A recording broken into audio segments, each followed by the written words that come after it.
Welcome to public TV news బులెటిన్ల ముందుగా headlines. Yellandu నియోజకవర్గంలో మంత్రి పొంగులేటి పర్యటన.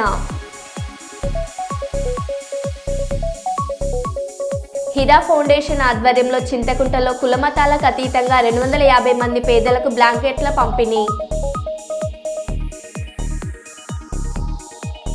ప్రజావాణి దరఖాస్తులను త్వరితగతిన పరిష్కరించాలి. జిల్లా కలెక్టర్ కుమార్ దీపక్.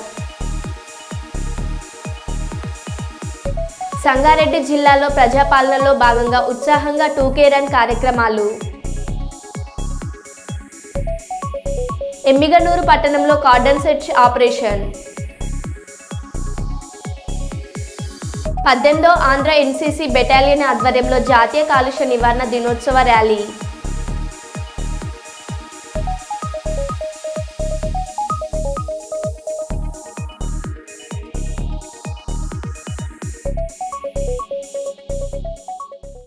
ఇక వివరాల్లోకి వెళ్తే NTPC అన్నపూర్ణ కాలనీలో దీప్తి అనే వివాహిత ఉరివేసుకుని ఆత్మహత్య చేసుకుంది. మృతురాలి కుటుంబ సభ్యులు ఇది ఆత్మహత్య కాదు, హత్యనేనని వారికి న్యాయం చేయాలని రోడ్డుపై బైఠాయించారు.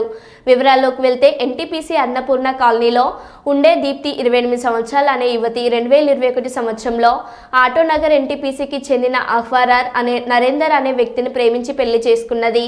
వారికి ఒక కొడుకు సంతానం. గత కొన్ని రోజులుగా దీప్తిని ఆమె భర్త నరేందర్ ఏ పని చేయకుండా ప్రతిరోజు తాగి వచ్చి 20 లక్షల కట్నం తీసుకురమ్మని శారీరకంగా మానసికంగా వేధించడంతో వేధింపులకు భరించలేక నిన్నటి మధ్యరాత్రి తన ఇంట్లో సీలింగ్ ఫ్యాన్కి ఉరివేసుకొని చనిపోయింది. మృతురాలి తండ్రి దేవరకొండ దివాకర్ ఫిర్యాదు మేరకు NTPC SI Uday Kiran case నమోదు చేయగా గోదావరికని ACP M రమేష్ తదితరులు విచారణ చేపట్టారు. పూర్తి వివరాలు ఇంకా తెలియాల్సి ఉంది.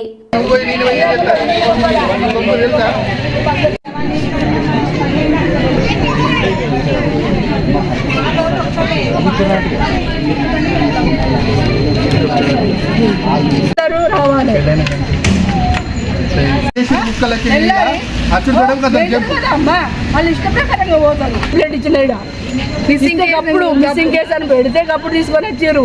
అప్పటికే ఈ పోలీసులు అందరికీ తెలుసు వాడు పెళ్లి చేసుకొని వచ్చి ఉండరని వీళ్ళకి తెలుసు. మేము వచ్చి కేసు పెడితే అప్పుడు తీసుకొచ్చారు బయటికి. ఇవాళ మార్నింగ్ ఉన్నదని తెలిసినాక కూడా బాడుగా కొడితే చుట్టుపక్కల వాళ్ళకి ఫోన్ చేసారు. ఫోన్ చేస్తే నా బిడ్డ కాళ్ళు మొక్కుతా రావే నేను చదువుకుంటానే అని వదిలేసి రావే వారు రౌడీ అని చెప్పినా కూడా దాన్ని ఏం పెట్టిరో దాన్ని ఏం చేసిరో మొత్తానికి వెళ్ళి చంపారు, పడేసారు. మొత్తం కుటుంబ ఫ్యామిలీ చంపారు.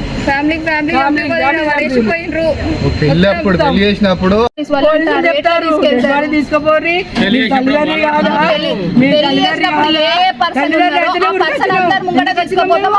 అందరు మా ముంగట కనిపించాలి. అప్పుడు ఎవరైతే ఉన్నారో జీవన్ మన తమ్ముళ్ళ పేరు ఏంటి కదా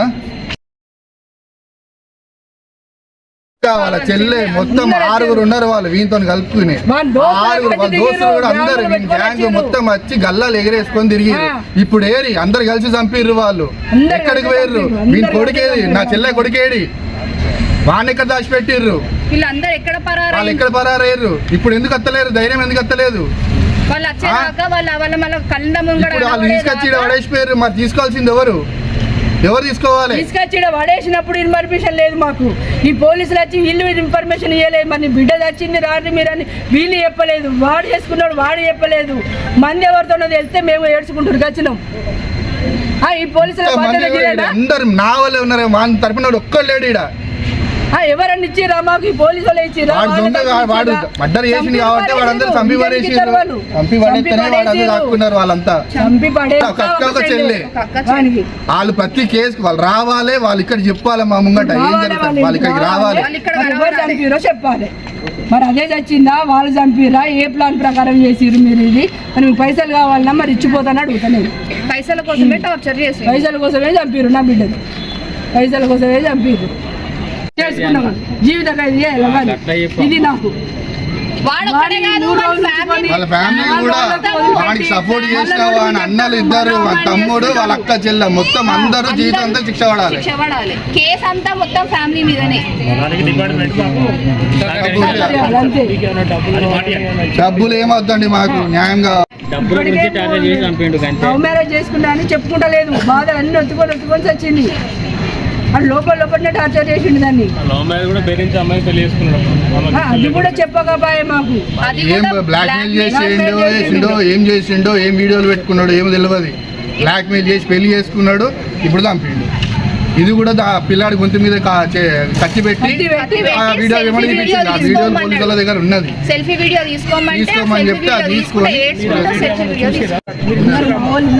మేము ముగ్గురం ఎవరం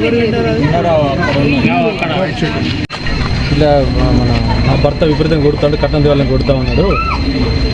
దానికి భర్త వేదన కాలించలేకనే ఆత్మహత్య చేసుకున్నాను క్లియర్గా ఉంది చెప్తుంది.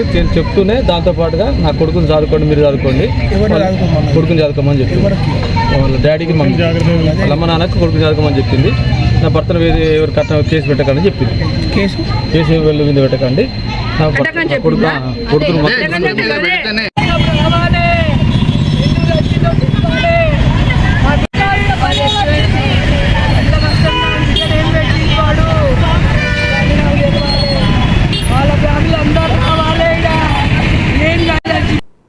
జర్నలిస్టులపై దాడులు, కేసులు బాధాకరం. ప్రింట్, ఎలక్ట్రానిక్ మీడియాల్లో పనిచేస్తున్న జర్నలిస్టులపై దాడులు, కేసులు బాధాకరమని సీనియర్ జర్నలిస్టులు సురేష్ రామస్వామి, మధుసూదన్ రెడ్డిలు చెప్పారు. ఈరోజు కర్నూలు జిల్లా ఎస్పీ నిర్వహించిన స్పందన కార్యక్రమంలో వినతి పత్రం అందజేశారు. అనంతరం బయటికి వచ్చి మీడియాతో మాట్లాడారు. ఈ సందర్భంగా జర్నలిస్టులు సురేష్ రామస్వామి, మధుసూదన్ రెడ్డిలు మాట్లాడుతూ ప్రభుత్వాలు మారుతున్న జర్నలిస్టులపై దాడులు, కేసులు ఆగడం లేదని, రాష్ట్ర ప్రభుత్వం తక్షణమే జర్నలిస్టుల రక్షణ చట్టం తీసుకురావాలని, భవిష్యత్తులో జర్నలిస్టులపై దాడులు జరగకుండా కఠిన చర్యలు తీసుకోవాలని ప్రభుత్వాన్ని కోరారు. ఈ కార్యక్రమంలో సూర్య, రమేష్, చాంద్ బాషా, నరసింహ తదితరులు పాల్గొన్నారు.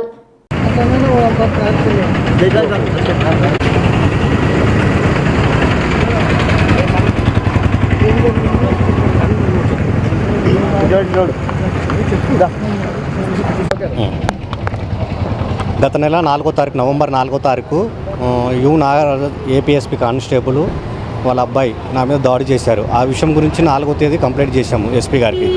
మళ్ళీ 15వ తేదీ మళ్ళీ రిపీట్గా 15వ తేదీ ఇచ్చాము ఆయన ఆఫీసులో. ఇంతవరకు అతనిపైన అతని కొడుకు పైన చర్యలు తీసుకోలేదు. దాని విషయమే మేము ఎస్పీ గారిని కలిస్తే ఇమ్మీడియట్గా రేపు మర్నాడులో అతనిపైన చర్యలు తీసుకుంటామని మాకు హామీ ఇచ్చాడు. సో అతను తమ్ముళ్ళు ఇద్దరు, గొల్ల సుధాకర్ పెద్ద కడుపూర్ పిఎస్లో కానిస్టేబుల్గా పనిచేస్తాడు. ఇంకో తమ్ముడు దత్త తమ్ముడు ఆడ కారు నడుపుకుంటాడు, హైదరాబాద్ పోలీస్ బోర్డు పెట్టుకుని తిరుగుతుంటాడు కర్నూలు నుండి. వాళ్ళ వల్ల నాకు ప్రాణహాని ఉంది. ఆ విషయం ఎస్పీ గారికి ఈరోజు కంప్లైంట్లో వివరంగా ఇచ్చాము. నాకు కానీ నా కుటుంబ సభ్యులకు ఏదైనా జరిగితే నాగరాజు కొడుకు, వాళ్ళ భార్య, వాళ్ళ ఇద్దరు తమ్ముళ్ళు వాళ్ళ పేరు చర్యలు తీసుకోమని ఎస్పీ గారిని విన్నవించుకున్నాను. ఎస్పీ గారు స్పందించి ఎస్పీ గారు స్పందించి ఇమీడియట్గా డిఎస్పీ గారితో మాట్లాడడం జరిగింది. డిఎస్పీ గారు ఏదో వర్క్ మీద గూడూరుకి వెళ్ళారంట. ఈ రాగానే సాయంత్రం కానీ రేపు మర్నాడు కానీ అతనిపైన చర్యలు తీసుకుంటారని మాకు హామీ ఇచ్చారు. నా పేరు బి సురేష్ బాబు.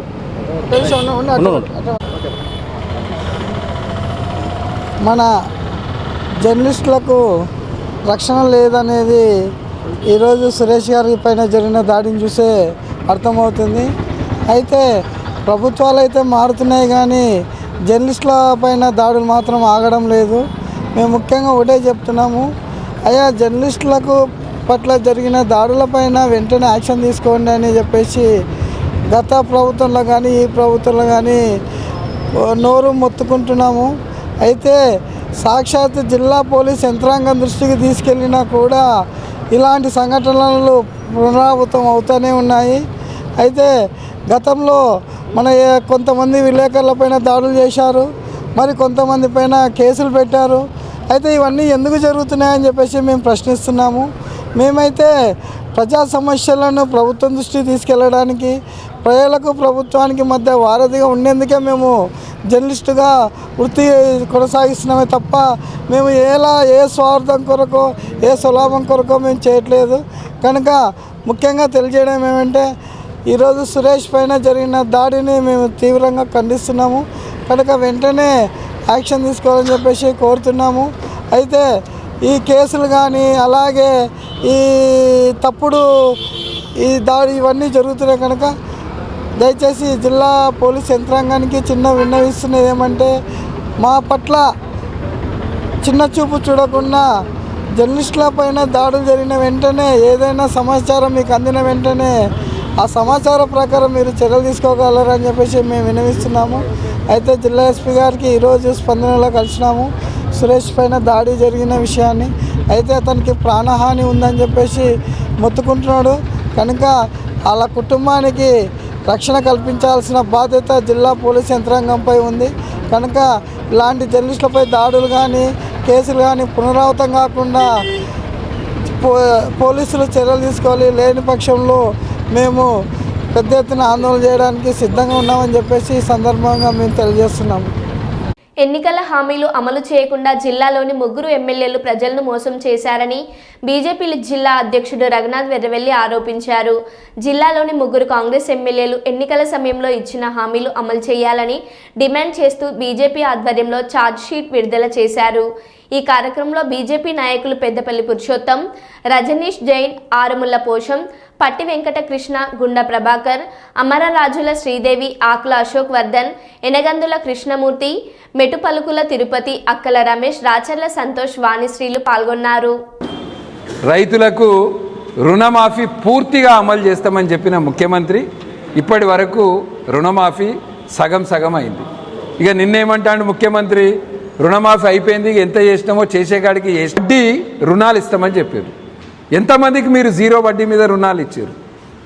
మహాలక్ష్మి పథకం కింద 2500 రూపాయలు ఇస్తామన్నారు మహిళలకు. స్కూటీలు ఇస్తామని చెప్పారు, తులం బంగారం ఇస్తామని చెప్పారు. ఇట్లా మహిళలను మోసం చేశారు. యువకులను 5 లక్షల రూపాయల విద్యా భరోసా ఇస్తామని చెప్పారు. ఉద్యోగులకు జాబ్ క్యాలెండర్లు అని చెప్పారు. ఎంతమందికి మీరు ఉద్యోగాలు ఇచ్చారు? నిరుద్యోగ భృతి 4000 రూపాయలు అని చెప్పారు. ఇట్లా యువకులను నిరుద్యోగులను మోసం చేశారు. పేద ప్రజలకు ఇండ్లు కట్టిస్తామని చెప్పారు. ఎక్కడ పోయింది మీ ఇండ్లు? వృద్ధులకు, వికలాంగులకు, బీడీ వర్కర్లకు 4000 రూపాయల పెన్షన్ ఇస్తామని చెప్పారు. ఎక్కడికి పోయినాయి మీ పెన్షన్? ఇట్లా అన్ని వర్గాలను మోసం. కేసీఆర్ పాలనను వదిలించుకోవాలని 3కి 3 సీట్లు కాంగ్రెస్ పార్టీ ఎమ్మెల్యేలను గెలిపించారు. 3 కాంగ్రెస్ ఎమ్మెల్యేలే మన జిల్లాలో భారీ మెజారిటీతోటి గెలిపించారు. ప్రజలు నమ్మిండ్రు. మన మంచిర్యాల జిల్లా ప్రజలు బతుకుల్లో మార్పు వస్తుందని నిజంగా నమ్మిండ్రు. ఇవాళ మంచిర్యాలలో ఏంది పరిస్థితి? మంచిర్యాల ఎమ్మెల్యే కక్ష సాధింపు చర్యలు, భయాందోళనకు గురి చేయడం, ప్రతిపక్ష పార్టీ రాజకీయ నాయకుల మీద అక్రమ కేసులు పెట్టడం. ఆయననే కేసులు చెప్తాడు, ఆయననే సెక్షన్లు చెప్తాడు, ఆయననే పోలీస్, ఆయననే మున్సిపల్ కమిషనర్, ఆయననే ఇంజనీర్, ఆయననే అన్ని డిసైడ్ చేస్తాడు. చట్టము న్యాయ వ్యవస్థ అంటే ఎటువంటి గౌరవం లేని ఎమ్మెల్యే. మంచిర్యాల మార్కెట్లో అభివృద్ధి పేరు మీద కూల్చివేతలు ఇవ్వాలి. ఎందుకు? అది కేవలం కక్ష సాధింపు. మీరు అభివృద్ధి పేరు మీద పనులు చేస్తే మేము సహకరిస్తాం, కానీ దానికి ఒక సిస్టమ్. రోడ్డులకు ఎవరెవరు ఇల్లు కట్టిర్రు, బఫర్ జోన్లో ఎవరెవరు కట్టిర్రు అందరికీ తెలుసు. మరి మీరు ఎంతమంది కూల్చివేసిండ్రు? మీ స్వంత పార్టీ కాంగ్రెస్ పార్టీ నాయకులు అవినీతికి పాల్పడితే ఎంతమందిని మీరు జైలుకు పంపినరు? మంచిర్యాలలో ఇవాళ లా అండ్ ఆర్డర్ సమస్య, గ్యాంగులు తయారై రాత్రిపూట మంచిర్యాల పట్టణంలో భయాందోళనకు గురి చేయడం. అభివృద్ధి ఎక్కడ పోయింది? మీరు ఇచ్చిన ఎన్నికల సమయంలో ఇచ్చిన హామీలు ఇవి. మీరు ఎన్నికల సమయంలో చెప్పారు ఎల్లంపల్లి బాధితులకు 100 రోజులల్లో ఎల్లపల్లి బాధితులకు వాళ్ళకి ఏవైతే పెండింగ్ బకాయిలు ఉన్నాయో అవి చెల్లిస్తామని చెప్పారు. రెగ్యులరైజేషన్ ముచ్చట ఏడుదాకా వచ్చింది. కాంట్రాక్ట్ అవుట్సోర్సింగ్ కార్మికులకు హై పవర్ కమిటీ వేతనాలు చెల్లిస్తామని చెప్పారు. ఎక్కడ పోయినాయి హై పవర్ కమిటీ వేతనాలు? 14,000 రూపాయలు 12,000 రూపాయలకి ఇవాళ జీతాలు చేస్తారు. స్థానికులు ఎవరైతే ఓసీలల్లా సింగరేణిలో భూములు కోల్పోయినరో వాళ్ళకు ఉద్యోగాలు ఇస్తామని చెప్పారు. మంచిర్యాల ఎమ్మెల్యే చెప్పిండు, చెన్నూరు ఎమ్మెల్యే చెప్పిండు. ఏడవైనాయి మీ స్థానికులకు ఉద్యోగాలు? ఉన్న ఉద్యోగాలు మీకెత్తురు. మీరు బడా కాంట్రాక్టర్లను తీసుకొస్తే వాళ్ళు ఎక్కడోళ్ళనో తీసుకొచ్చి ఇవాళ ట్రక్లకు డ్రైవర్లుగా పెట్టుకొని ఉన్నోళ్ళ ఉద్యోగాలు తీసేస్తారు. ప్రశ్నిస్తే మా కార్యకర్తల మీద కేసులు పెట్టి జైళ్ళకు పంపుతారు. సింగరేణి కార్మికులకు 2 గుంటల భూమి ఇస్తా అన్నారు. ఎక్కడ పోయింది? రిటైర్డ్ కార్మికులకు 2 గుంటల భూమి. సింగరేణి క్వార్టర్లు మరమ్మతులు చేయిస్తామన్నారు. ఎక్కడ పోయింది మీ క్వార్టర్ల మరమ్మతులు? సింగరేణి ప్రాంతంలో ఉన్న పట్టాల సమస్యకు పరిష్కారం తెస్తా అన్నాడు. దొంగ పట్టాలు గతంలో కాంగ్రెస్ ప్రభుత్వం 2014లో అధికారంలో ఉన్నప్పుడు ఇచ్చిర్రు. మరి ఇప్పుడు అధికారంలోకి వచ్చి సంవత్సరం అయింది, ఎక్కడ పోయింది ఈ దొంగ పట్టాల సమస్య? పట్టాల సమస్య ఇప్పటివరకు ఎందుకు పరిష్కరిస్తలేరు సింగరేణి ప్రాంతంలో? ఇట్లా మంచిర్యాల జిల్లాల రైతులను మోసం చేసిర్రు, సింగరేణి కార్మికులను మోసం చేసిర్రు. చెన్నూరు ఎమ్మెల్యే గెలిపిస్తే 40,000 ఉద్యోగాలు ఇస్తా అని చెప్పిండు. 40,000 ఉద్యోగాలు చెన్నూరు ఎమ్మెల్యే. 4 కన్నా ఉద్యోగాలు ఇచ్చిండా? కొడుకుకు మాత్రం ఉద్యోగం ఇచ్చిండు. కొడుకును ఇంటి వాణి వేసిండు ఉద్యోగం ఇచ్చి. ఎక్కడ పోయినా మీ యువకులకు ఉద్యోగాలు? చెన్నూరులో లెడ్ ఫ్యాక్టరీ పెడతా అని చెప్పారు. చెన్నూరులో కొత్త ఫ్యాక్టరీలు తీసుకొచ్చి అంబేద్కర్ ప్రతిరూపాన్ని బాబు జగ్జీవన్ రామ్ ఆశయాలను మాదిగ రిజర్వేషన్ పోరాట సమితి అధ్యక్షులు మందకృష్ణ మాదిగ కొనసాగిస్తారని, ఎస్సీ వర్గీకరణ జరగడం తథ్యమని ఎస్ నాయకులు చెప్పారు. ఈరోజు కర్నూలు నగరంలోని సి క్యాంప్ సెంటర్లో డ్రైవర్స్ అసోసియేషన్ భవనంలో కర్నూలు ఎంఆర్పిఎస్ నాయకులు పాముల కుమార్ ఆధ్వర్యంలో మాదిగ సోదరుల సమావేశం జరిగింది. ఈ సందర్భంగా ఎంఆర్పిఎస్ నాయకులు మాట్లాడుతూ ఎస్సీ వర్గీకరణకు మాలలు అడుగడుగున అడ్డంకులు, మందకృష్ణ మాదిగపై మాలలు మాట్లాడడం విడ్డూరంగా ఉంది. ఎస్సీ ఎస్టీ బీసీ మైనార్టీల హక్కులకై మందకృష్ణ మాదిగ పోరాటం ఆగదని చెప్పారు. అంబేద్కర్ గారి మనవన్ని కూతుర్ని అన్న దగ్గరికి రప్పించి అట్టా చట్టాన్ని తిరిగి కాపాడుకోవడానికి అక్కడ అందుబాటు లేకపోతే ఢిల్లీకి లక్షల మంది మీటింగ్ పెట్టి ఆనాడు ప్రతిపక్ష నాయకులు కూడా రప్పించి సుప్రీంకోర్టు చేసి ముందడుగును వెనక్కి తగ్గే విధంగా చేసి అట్రాసిటీ చట్టాన్ని ఈ దేశంలో 40 కోట్ల మంది ఎస్సీ ఎస్టీలను కంటికి రప్పలే కాబట్టి అట్రాసిటీ చట్టాన్ని కాపాడింది మందకృష్ణ మాదిగ గారు. ఆ రోజు ఎక్కడ పోయినారు మా మానసోదర నాయకులారా మీరు? ఆ రోజు ఎక్కడ పోయినారు మీరు? ఈ దేశంలో మొదటి ప్రధానమంత్రి మహిళా దళిత ప్రధానమంత్రి అని చెప్పిన మాయావతి దగ్గర నుంచి మొదలుకుంటే ఈ రోజు అంబేద్కర్ పేరు మీద చెప్పుకొని మీటింగ్లు పెట్టి రకరకాల భజన చేసిన నాయకులు ఎవరు ఎక్కడ పోయినారు? మీ గడప దాటలేదు. వారి జనాభా తమాషా ప్రకారం రిజర్వేషన్ అందాలని పోరాటం చేసిన మందకృష్ణ మాదిగ గారు 97లో ఒకసారి 6 నెలల పాటు, 2000 సంవత్సరంలో 4.5 సంవత్సరం పాటు ఒకసారి వర్గీకరణ సాధించి లక్షల సంఖ్యలో ఉన్నత విద్యా అవకాశాలు, వేల సంఖ్యలో ఉన్నత ఉద్యోగాలు సాధించి సాంకేతిక కారణాలతో సుప్రీంకోర్టులో రద్దు కాబడినటువంటి వర్గీకరణను తిరిగి శాశ్వతంగా ఎక్కడ పోగొట్టుకున్నామో అక్కడే వర్గీకరణ సాధించిన ఘనత ఒక మందకృష్ణ మాదిగ దక్కింది చేస్తున్నాము. మాదిగ ఉప్పు కులాలకే కాదు, దక్షిణ భారతదేశంలో దేశంలో ఉన్న 1200 ఎస్సీ ఉప్పు కులాలకు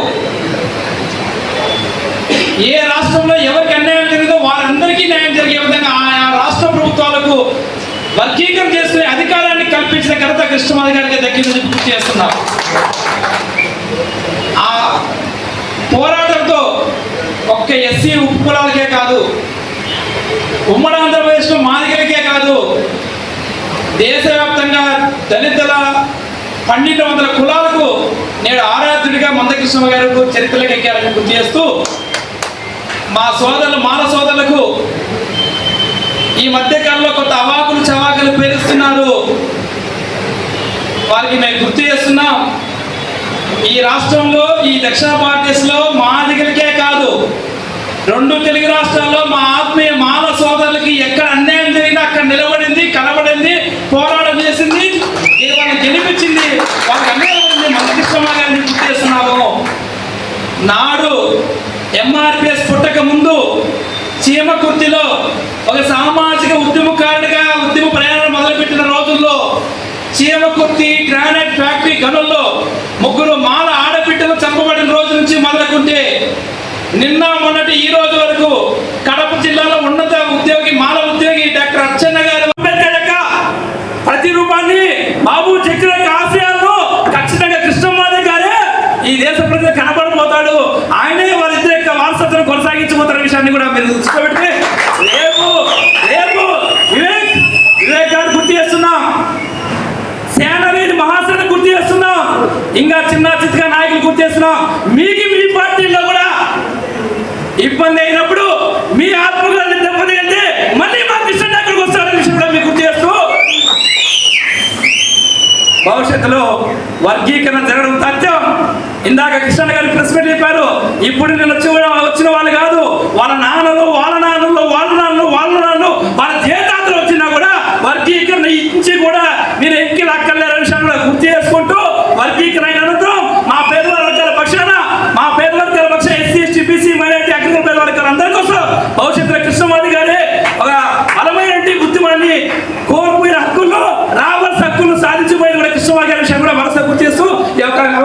చేసినటువంటి కర్నూలు మీడియా వారికి మా ఎంఆర్ ప్రెస్ మిత్రులందరికీ మైబాద్ రైల్వే స్టేషన్ శివార్ 436/12B క్యాబిన్ వద్ద తప్పిన ప్రమాదం. గూడ్స్ రైల్ కప్లింగ్లో ఊడిపోవడంతో వీడిపోయిన 3 బోగీలు. గూడ్స్ రైలు 2గా విడిపోయిన విషయాన్ని గమనించి లోకో పైలట్ను అప్రమత్తం చేసిన రైల్వే గార్డ్ రైలును వెంటనే నిలిపివేసి రైల్వే ఉన్నతాధికారులకు సమాచారం అందజేత ముందుకు వెళ్లిన గూడ్స్ ఇంజన్ను వెనక్కి రప్పించి విడిపోయిన 3 బోగీలను జత చేసి మరమ్మతులు చేపట్టి గూడ్స్ రైలును పంపించిన రైల్వే అధికారులు.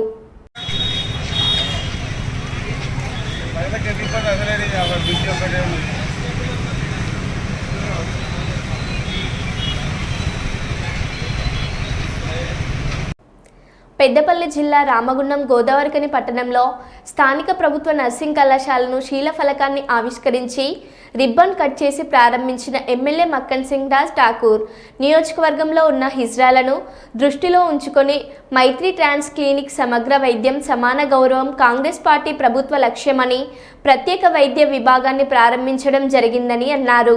ఈ సందర్భంగా ఎమ్మెల్యే మాట్లాడారు. ఈ కార్యక్రమంలో hospital medical college superintendent Himabindu వారితో పాటు ప్రముఖ వైద్య నిపుణులు, రామగుండం కార్పొరేషన్ మేయర్ బండి అనిల్ కుమార్, కార్పొరేటర్లు, ఆయా విభాగాల అధ్యక్షులు, నర్సింగ్ కళాశాల విద్యార్థులు, సంబంధిత సిబ్బంది తదితరులు పాల్గొన్నారు.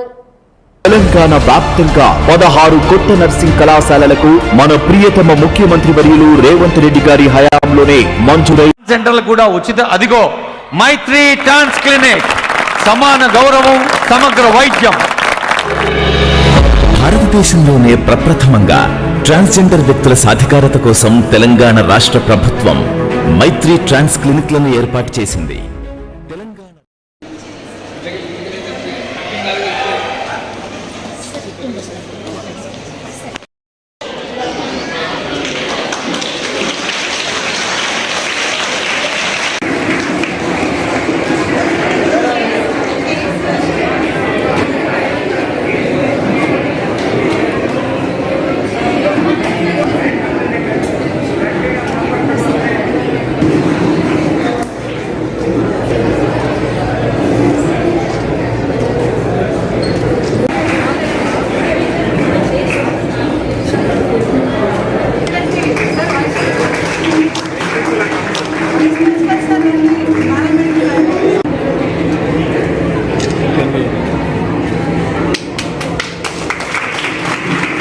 కాదన్నా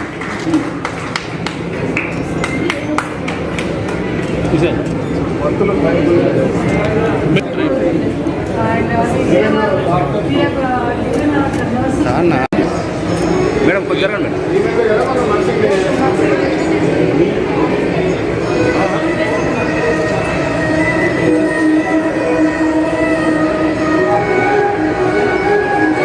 బహిరంగ సభను ఏర్పాటు చేసుకున్నాం. భాషా సాంస్కృతిక శాఖ నుండి మరో డాక్టర్ పాటతో తమ్ముడు శివనోట మరో పాట.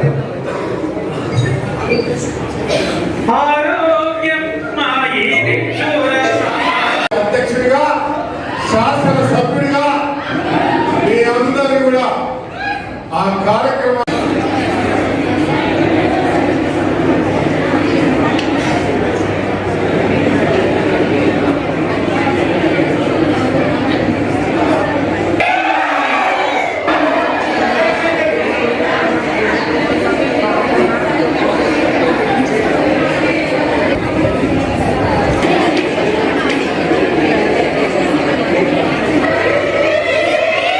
రాష్ట్ర ముఖ్యమంత్రి రేవంత్ రెడ్డి గారి యొక్క